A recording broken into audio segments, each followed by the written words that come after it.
আজকে ছিল ডেনমার্কে আমার কাজের প্রথম দিন, or you can say it was a trial day. এখানেই আমি বলে দিই, যারা কোনো কাজকে ছোট বড় মনে করো তারা প্রথমেই ভিডিওটা স্কিপ করে ফেলো। আমি কিন্তু ফুল টাইম ওয়ার্ক পারমিট পেয়েছি, সো আমি আসার পর থেকেই টুকটাক একটু কাজ খুঁজছিলাম, যেহেতু আমার হাজব্যান্ড মাস্টার্স করছে একদমই সেলফ ফান্ডেডে, সো আমাদেরকে নিজেদের টিউশন ফি নিজেরাই ম্যানেজ করতে হবে। তো চলো তোমাদের সাথে শেয়ার করি যে আমি কি জবের অপরচুনিটি পেলাম এবং কিভাবে পেলাম। অ্যাকচুয়ালি আমি এসেছি প্রায় 1 মাস হয়েছে, তো তখন থেকেই আমি টুকটাক একটু দেখছিলাম সিটিতে গিয়ে বিভিন্ন রেস্টুরেন্টে মেইনলি যে কোনো জব পাওয়া যায় কিনা। আমি জানি না তোমরা যারা আগে থেকে আমার ভিডিও দেখো, আমি বরাবরই একটু ওভার কনফিডেন্ট নিয়ে থাকি, সো আমি সব বড় বড় রেস্টুরেন্টগুলোতে গিয়ে গিয়ে কথা বলছিলাম ওদের ম্যানেজারের সাথে যে ওদের কি কোনো জব অপরচুনিটি আছে কিনা, কোনো ফুল টাইমার বা পার্ট টাইমার ওয়ার্কার লাগবে কিনা। তো এইভাবে আমি মোটামুটি 2-3 দিন খোঁজার পরে আমাকে সবগুলা রেস্টুরেন্ট থেকেই মেল দিয়ে দিল, ওদের মেল সিস্টেম, যে তুমি মেল করো, যদি কোনো অপরচুনিটি থাকে তাহলে তোমাকে মেল ব্যাক করা হবে। মেল করার কয়েকদিন পরে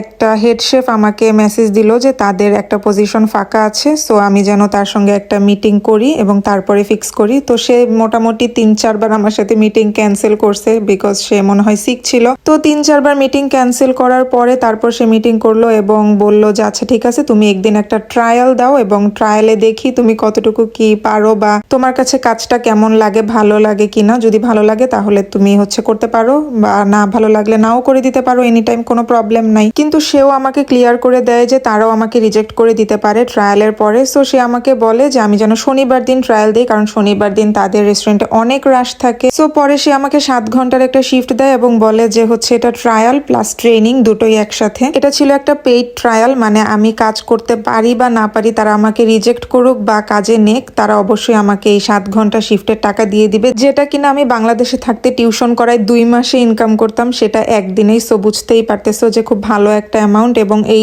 রেস্টুরেন্টটা ছিল খুবই ভালো একটা জায়গায়, এই যে এখানেই আশেপাশে রেস্টুরেন্টটা। সো যেহেতু বড় একটা রেস্টুরেন্ট, তো তাদের পেমেন্টও খুবই ভালো। এবং এই যে এই নদীর এই পাশেই রেস্টুরেন্টটা। আমি প্রথমে জানতাম না যে কি পজিশন ফাঁকা আছে, সো আমি জিজ্ঞেস করেছিলাম যে আজকে আমাকে কিসের ট্রায়াল দিতে হবে। সো বললো যে প্রথম দিন আমাকে তারা ডিশ ওয়াশিং দেখাবে, তারপরে আস্তে আস্তে তারা কিচেনে দিবে। এবং এখানে যারা কাজ করে মোটামুটি সবার ক্ষেত্রেই সেম, কাজটা খুবই ভার্সেটাইল, এমন না যে একটা কাজই তোমাকে ডেইলি করতে হবে, এক এক দিন এক একটা। সো এর জন্য আমাকে একটা একটা করে ট্রেনিং দিবে। আর হ্যাঁ, এখানে কিন্তু খাবারও দিয়েছিল আমাকে, যেহেতু রাতে একটা 7 ঘন্টা শিফট ছিল, খুব ভালো খাবার এবং আমি যা ইচ্ছা তাই খেতে পারবো, এরকম একটা ব্যাপার, যেটা কিনা আমি আগে জানতাম না। এটা মোটামুটি ডেনমার্কের সব রেস্টুরেন্টেই খাবার দিয়ে দেয় আমি যতদূর জানি। যাই হোক, আমার কো ওয়ার্কাররা অনেক হেল্পফুল ছিল, আর আমি লাকি ছিলাম যে আমি এসে 1 মাসের মধ্যে একটা জব পেয়ে গিয়েছি। আমার হাজবেন্ড কিন্তু 3 মাস হয়েছে এসেছে, সে এখনো পর্যন্ত কোনো জব পায়নি। বাকি কথা তোমাদের সাথে